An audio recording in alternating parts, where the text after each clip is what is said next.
गाइजहरू hello welcome to my YouTube vlog video भनौँ मैले video बनाउँदैछु फर्स्ट टाइम कस्तो हुन्छ लाइक सब्सक्राइब गर्नु लागि भनेको मेरो थटहरू विचारहरू हजुरको पनि सेयर गर्नु मलाई चाहिँ आफ्नो विचारहरू मनको भावनाहरू चाहिँ हजुरले पोख्न खोजेको धेरै वर्ष भयो अहिले चाहिँ पहिलो स्टेप मेरो स्टेपलाई चाहिँ सधैँभरिको निरन्तरता दिनुको लागि सार सपोर्ट दिनु होला मेरो प्रनाउन्सिएसन राम्रो छैन मलाई त्यति धेरै नलेज पनि छैन एक्सपिरियन्स पनि छैन केही पनि छैन त्यही भएर मेरो मिस्टेकहरूलाई चाहिँ म बिस्तारै करेक्ट गर्दै लान्छु अनि मलाई गाइड गर्नु होला बस धन्यवाद के कुरा चाहिँ सेयर गरौँ के भनौँ कसो गरौँ भन्ने थाहा छैन मलाई भिडियो बनाउन धेरै रहर थियो पहिलादेखि नै होइन तर आज म त्यो भिडियोलाई आज त्यो दिनमा आएको वातावरण पनि धेरै राम्रो छ आज धेरै शान्ति छ हाम्रो घरमा त्यही भएर म भिडियो बनाउँदैछु अब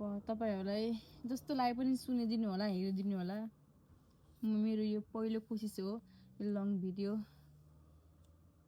अनि के छ गाइजहरू सबैजना सन्चै हुनुहुन्छ साथीहरू गाइजहरू म के गरौँ के भनौँ भन्नुभएको थियो नि मेरो हाम्रो भाउजू हुनुहुन्छ मसँग हामी चाहिँ एउटै रुममा बस्छौँ हामी एउटै बेडमा उहाँ उतातिको बेड देखिन्छ यो उता बोर्डर पारि उता यता चाहिँ म बस्छु होइन अनि हामीले के गरौँ भनेर आज हामी हजुरहरूसँग हाम्रो विचारहरू सेयर गर्दैछौँ हामी कुरेसी आएको पनि 3 वर्ष अब भट अफिसमा 3 वर्ष पुग्छ म नेपाल गएर आउनुभयो म नेपाल गएन उहाँको चाहिँ बच्चा बुढाहरू छ अनि हाम्रो परदेशको बारेमा कुरा गरौँ न त हजुरलाई हाम्रो परदेशमा अब कस्तो छ यहाँको वातावरण कस्तो छ भनेर त्यो कुरा गरौँ हामी चाहिँ अहिले भएको कुरेसिया हो हाल चाहिँ कुरेसिया छौँ यो कुरेसिया नाम त सबैले सुन्न सक्नुभयो होइन नसुनेको कोही पनि छैन अनि भाउजू भन्नु के छ हजुरको खबर यहाँ कुरेसियाको कस्तो भयो त हजुरको अनुभव यहाँ म यहाँ आएको चाहिँ अब त्यस्तै अब यो मेमा जेठमा 3 वर्ष हुन्छ अब यस्तै छ अब विदेश हो होइन अब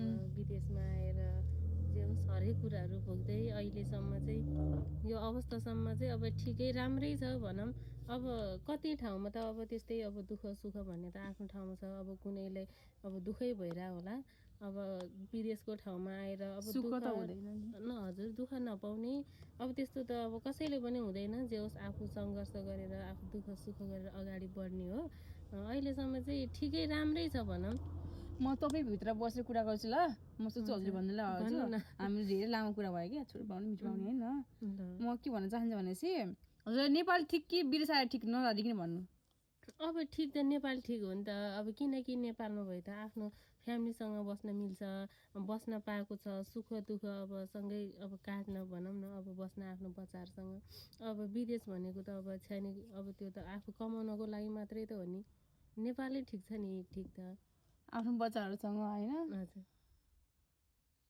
तर मलाई साँच्चै भन्दा मलाई विदेश ठिक छ म मेरो लागि चाहिँ मेरो भ्यू पोइन्टबाट चाहिँ विदेश ठिक छ किनभने नेपालमा चाहिँ म कुन हिसाब सोच्छु भनेपछि म नेपालमा भयो यो जिन्दगी जुन लाइफ छ नि अहिले मसँग यो मैले पहिल्यैदेखि चाहन्थेँ है त्यो चाहिँ मेरो नेपाल बसेर सम्भव थिएन मैले यहाँ आएर आफ्नो फ्यामिली हेर्न सकेको छु मैले आफूलाई चेन्ज गर्न सक्छु आफूले खाएको लागेको मन लागेको हिँड्न सकेको किनभने चाहिँ हरेक कुरा मलाई फ्यामिलीले दिन सक्दैन पुऱ्याउनु सक्दैन नि त यहाँ आएर मैले आफूले पुऱ्याऊ र मेरो फ्यामिलीले पनि पुऱ्याऊ त्यही हिसाबले चाहिँ मलाई विदेश ठिक छ अब त्यो आफ्नो ठाउँमा छ अब हुनु त कतिपयले अब नेपालमा बसेर अब त्यस्तै होइन अब परिस्थिति आफ्नो ठाउँमा छ त्यस्तो कुराले पनि हो हुनु त अब कोही अब सुख पाएर आएको त विदेशमा कोही छैन अब म पनि अब त्यस्तै अवस्थामा आएँ किनकि अब यो भनौँ न अब म्यारिड र अनम्यारिडमा त्यस्तो डिफ्रेन्ट हुन्छ होला अब मलाई चाहिँ किनभने अब नेपाल नै ठिक लाग्छ आफ्नो भोलि फ्युचरको लागि भनेर चाहिँ अब विदेश आउनु परेको छ अब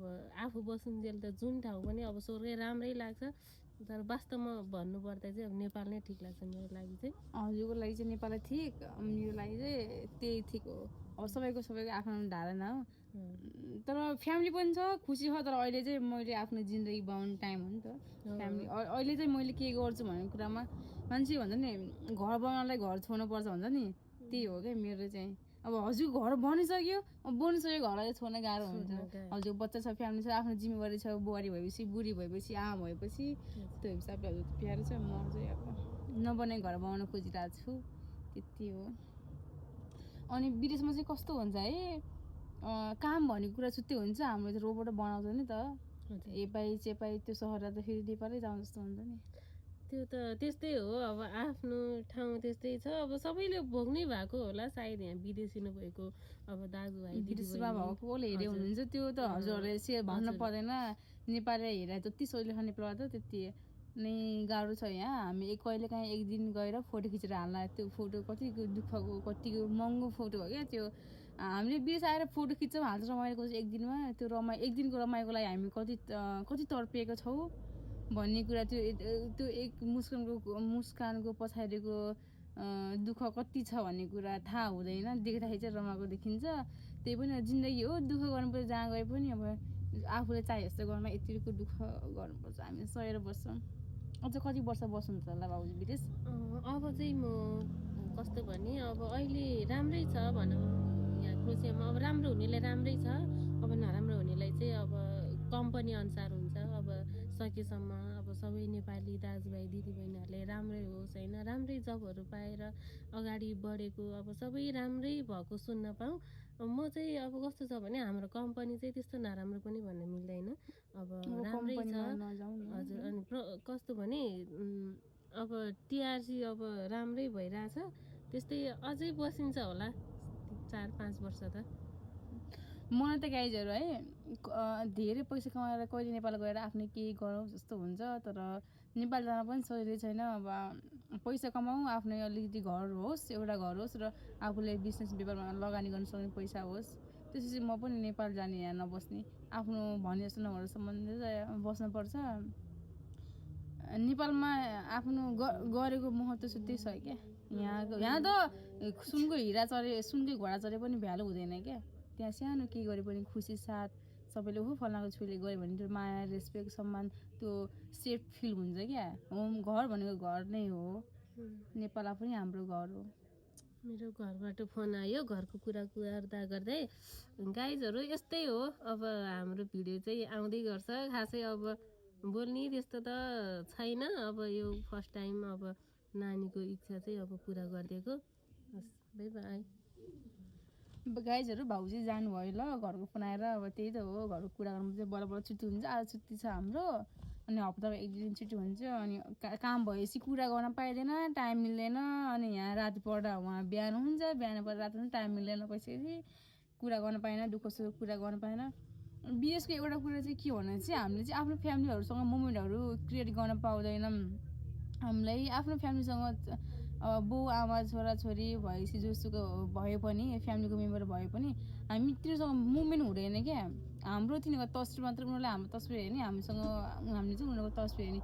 मुभमेन्टसँगै खाने, रिसाउने, थर्काउने, कराउने, झर्किने, माया गर्ने, सार सपोर्ट त्यो चाहिँ हुँदैन। त्यसलाई चाहिँ बेसरी मिस गर्छ हामीले।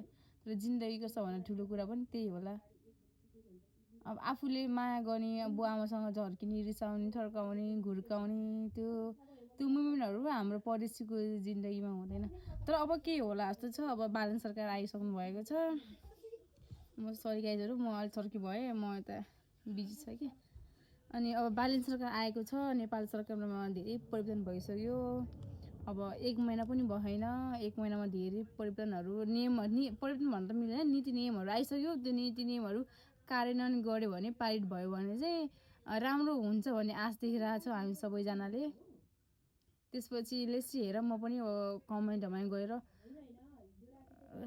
जाने भनेको नेपाल। मलाई बस्नु मन छैन। अनि अरू कुरा के भने चाहिँ मलाई चाहिँ अरूको अडिटमा बसेर काम गर्नु मन छैन। मलाई चाहिँ आफ्नो के होस् भन्ने छ, आफूले केही गर्नु छ भने। सपना धेरै ठुलो छ गाइजहरू। देशी टपिक लिएर सघाउन चाहन्छु। फेरि अर्को भिडियोमा भेट्दैछु। म फेरि बनाउने छु अर्को भिडियो।